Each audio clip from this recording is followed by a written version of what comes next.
तो hello everyone, आज जो हम टॉपिक कवर करने वाले हैं वो है ब्रोंकिएक्टेसिस। तो जो नए व्यूवर हैं उन लोग के लिए एक छोटा सा इंट्रोडक्शन, और जो पुराने व्यूवर हैं वो आप इसको स्किप कर सकते हैं थोड़ी देर के लिए। तो हम लोग एक नया सीरीज स्टार्ट की है जिसमें हम लोग इम्पोर्टेंट टॉपिक को बहुत शॉर्ट में डिस्कस करते हैं। तो आप लोग देख सकते हो मेरे पास ये एक माइंड मैप है, इसको हम लोग मेन मेन हेडिंग को डिस्कस करते हैं ताकि हमको मेन मेन चीज़ें याद रहे और एग्जाम में अगर आए तो ये क्वेश्चन हमसे ना छूटे। तो ये एग्ज़ाम के टाइम आपके लिए बहुत ज़्यादा हेल्पफुल हेल्पफुल रहेगा। तो जो आज का हमारा टॉपिक है वो ब्रोकियोक्टेसिस। एक बात और बताना चाहता हूँ कि ये जो पीडीएफ है इसको आप मेरे टेलीग्राम चैनल से जाके ज्वाइन कर सकते हो, वहाँ से ले सकते हो बिल्कुल फ्री में। तो मेरे टेलीग्राम चैनल का नाम भी सेम ही है, made master class.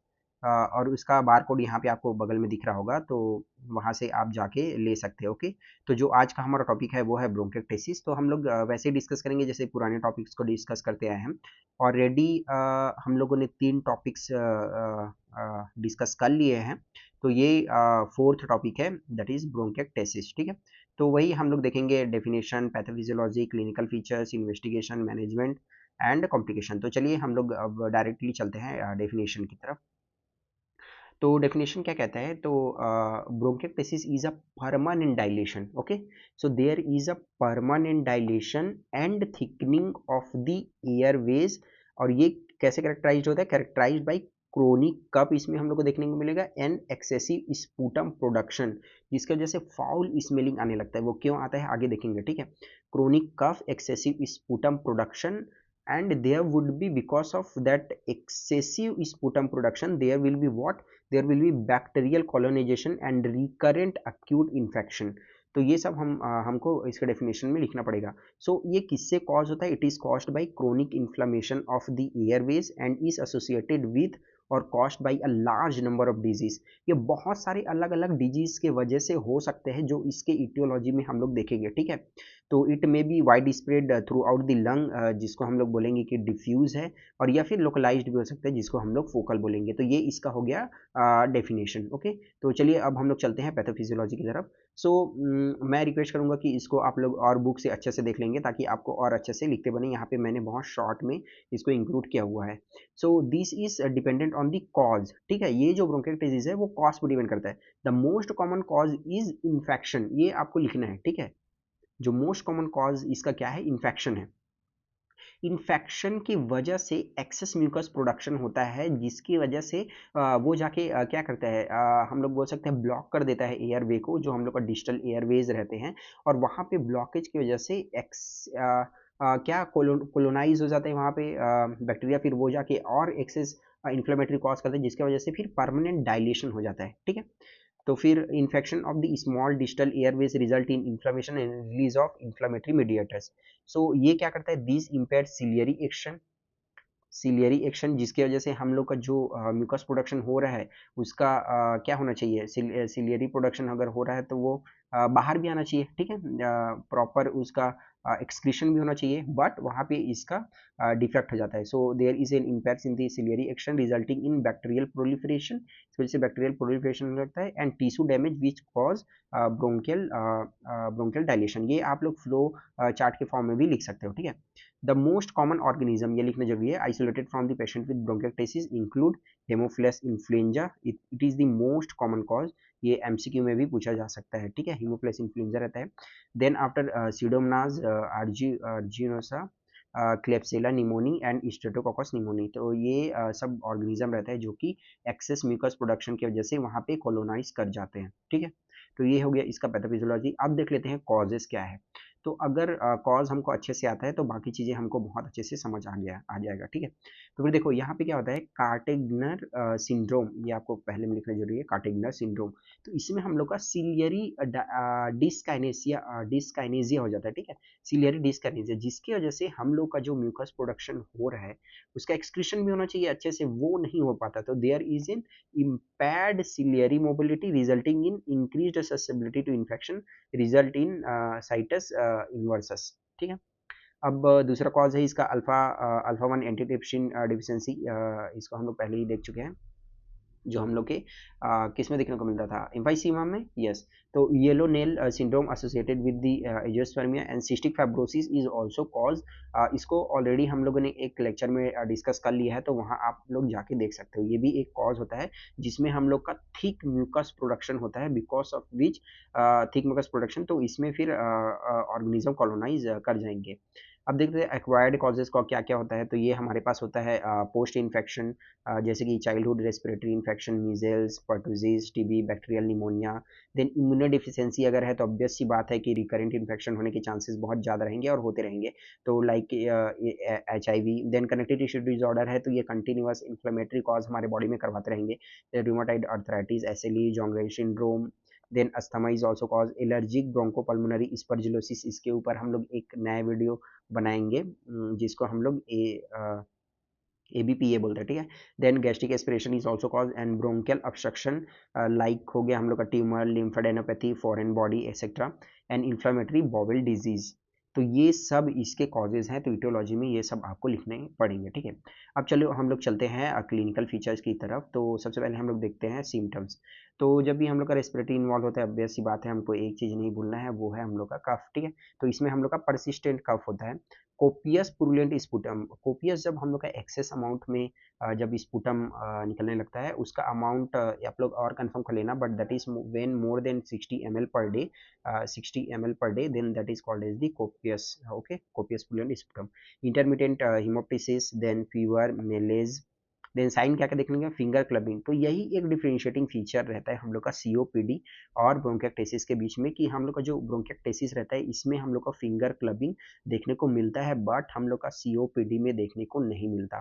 Chords inspiratory crackles देखने को मिलेंगे, अस्कल्टेट जब हम करेंगे, और वी साउंड भी देखने को मिलेंगे। तो ये हम लोगों ने क्लिनिकल फीचर भी कवर कर लिया। अब हम लोग चलते हैं इन्वेस्टिगेशन की तरफ, ठीक है। तो चलिए जल्दी से हम लोग इन्वेस्टिगेशन भी डिस्कस कर लेते हैं। तो इमेजिंग में हम लोग चेस्ट एक्सरे करवाएंगे, may be normal also, ring और tubular opacity, tramline and fluid level, ये मैं आपको बताता हूँ।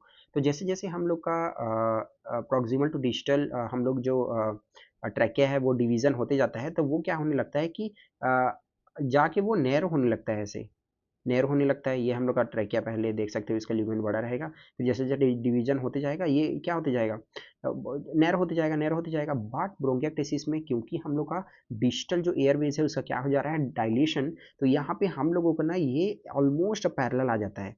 होना चाहिए था ऐसे, अगर डिवीजन होते जा रहा है तो यहाँ पे हम लोग का प्रोक्सिमल में थोड़ा इसका ल्यूमेन बड़ा होना चाहिए था, फिर ये नैरो होते जाना चाहिए था। बट बिकॉज ऑफ डायलेशन यहाँ पे हम लोग का ऑलमोस्ट पैरेलल आ जाता है। इसको हम लोग बोलते हैं ट्रैम लाइन। तो ये हम लोग का एक्सरे एंड HRCT में देखने को मिलता है, that is tram line. And ये भी आप लोग एक साइन लिखना, यहाँ पे नहीं लिखा है शायद, सिग्नेट रिंग बोलते हैं, ठीक है, सिग्नेट रिंग, यहाँ पे रिंग बस लिखा है, that is the signet ring sign. तो दो साइन आपको बहुत ज़्यादा अच्छे से याद रखना है, एक ट्रैम लाइन्स एंड दूसरा सिग्नेट। एंड फ्लूइड लेवल भी हमको देखने को मिल सकता है। हाई रिजोल्यूशन सिटी, दोस्तों ये आपको याद रखना है, ये डायग्नोस्टिक गोल्ड स्टैंडर्ड है, the diagnostic gold standard for that bronchiectasis, ठीक है। अब स्पुटम माइक्रोबायोलॉजी बायोलॉजी कर सकते हैं, क्योंकि due to identify positive organism, there routine blood like full blood count, यहाँ पे increased white cell count in presence of infection and polycythemia हो सकता है in advance cases, and CRP, क्योंकि वहाँ पे इन्फ्लेमेशन हुआ है तो ऑब्वियस सी बात है वो बढ़ा मिलेगा। अब इम्यूनोलॉजिकल टेस्ट कर सकते हैं, अगर कोई डिफिशियंसी है तो serum immunoglobulin like IgG, IgA, IgM and serum electrophoresis, serum IgE screen pricking test, या फिर serum IgE testing to aspergillus fumigatus and aspergillosis precipitin. And lung function test करवा सकते हैं हम लोग, often so an obstructive pattern ही दिखेगा, obvious सी बात है। And reversibility should be assessed, इससे हम लोग पता कर सकते हैं रिवर्सिबिलिटी टेस्ट करवा के। ब्रोंकोस कॉपी कर सकते हैं to locate the site of the haemoptysis अगर हो रहा है तो, और exclude obstruction. And testing for cystic fibrosis already हम लोग देख रहे हैं, इसमें हम लोग क्या करते हैं, स्वेट क्लोराइड टेस्ट करवाते हैं, testing for the cystic fibrosis, क्योंकि ये एक इसका कॉज था। तो आप लोग देख सकते हो HRCT में ऐसे देखने को मिलेगा। तो यहाँ पे जो इसका जो ऐसे पैरेलल लाइन दिखाई दे रहा है, इसको हम लोग ट्रैम लाइन साइन कहते हैं। और अगर हम लोग इसको ट्रांसफर्स काट रहे हैं, फिर लॉन्गिट्यूडनल काटेंगे तो हमको ऐसे गोल गोल दिखाई देंगे दोस्तों, ऐसे, इसको हम लोग सिग्नेट रिंग अपीयरेंस कहते हैं, ठीक है। तो ये हम लोग का HRCT में दो साइन आपको याद रखना है, एक ट्रैम लाइन साइन एंड दूसरा that is the signet ring sign. अब हम लोग आज आज आ जाते हैं इसके मैनेजमेंट में। तो मैनेजमेंट हम लोग देख सकते हो, कुछ भी मैनेजमेंट आता है तो हमको ऐसे ही लिखना पड़ता है, conservative management, then medical management, then after that surgical management. तो सबसे पहले हम लोग देखते हैं कि कंजर्वेटिव मैनेजमेंट तो फिजिकल ट्रेनिंग की जरूरत पड़ती है, like inspiratory muscle training and chest physiotherapy, ये हमको करवाना पड़ता है, ठीक है। अब postural drainage should be perform regularly, क्योंकि वहाँ पे एक्सेस म्यूकस प्रोडक्शन हो रहा है। अब हम लोग देखते हैं कि एंटीबायोटिक्स दे सकते हैं मेडिकल मैनेजमेंट में for exacerbation like empirical while awaiting sensitivities, plus long term rotating antibiotics in the severe cases. Bronchodilator for patient who have a degree of reversibility, तो उसमें हम लोग ब्रोंकोडाइलेटर दे सकते हैं। Immunisation against influenza and pneumococcus. अब surgical में हम लोग क्या कर सकते हैं, तो सर्जिकल में लंग रिजेक्शन सर्जरी होता है, consider for localised disease when symptoms are not control by medical treatment. And bronchial artery embolisation कर सकते हैं अगर हीमोप्टिसिस हो रहा है तो, first line for management of massive haemoptysis अगर हो रहा है तो haemoptysis. And lung transplantation consider for end stage disease if pulmonary function is very poor. अगर हम लोग करवा के देखते हैं तो FE1 जो है हम लोग का लेस देन 30% प्रिडिक्टेड रहता है, तो फिर एट लास्ट हमको लंग ट्रांसप्लांट ही एक हम लोग का मैनेजमेंट रह जाता है, ठीक है। तो दोस्तों इस तरह से ओके, तो one more point that is let's discuss about the complications. तो रिपीटेड इन्फेक्शंस, इम्पाइमा, लंग अब्सेस हो सकता है, निमोथोरैक्स, life threatening हीमोप्टिसिस, respiratory failure, right heart failure, cerebral abscess, amyloidosis, ये रेयर होता है बट हो सकता है रिड्यूस्ड क्वालिटी ऑफ लाइफ। तो दोस्तों इस तरह से हम लोगों ने एक और टॉपिक कवर कर लिया है। होप हम लोग जल्दी जल्दी अब कुछ और टॉपिक बच गए उसके बाद करेंगे और बाकी को जल्दी जल्दी करेंगे। फिर हम लोग जो स्टार्ट करेंगे वो रहेगा हम लोग का कार्डियोलॉजी। तो इसलिए आप डेफिनेटली मेरे चैनल को सब्सक्राइब कर ले ताकि आपको ये ऐसा वीडियो मिलता रहे, ताकि आप बहुत कम समय में इंपॉर्टेंट टॉपिक को एटलीस्ट लास्ट लास्ट समय में देख के जा सकते हो। और मेरे चैनल पे नए हो तो सब्सक्राइब करो यार, और अपने दोस्तों को भी शेयर करो, ताकि हम चीज़ों को और अच्छी बेहतर तरीके से समझने की कोशिश करें और साथ में सीखने की कोशिश करें। Okay, thank you so much.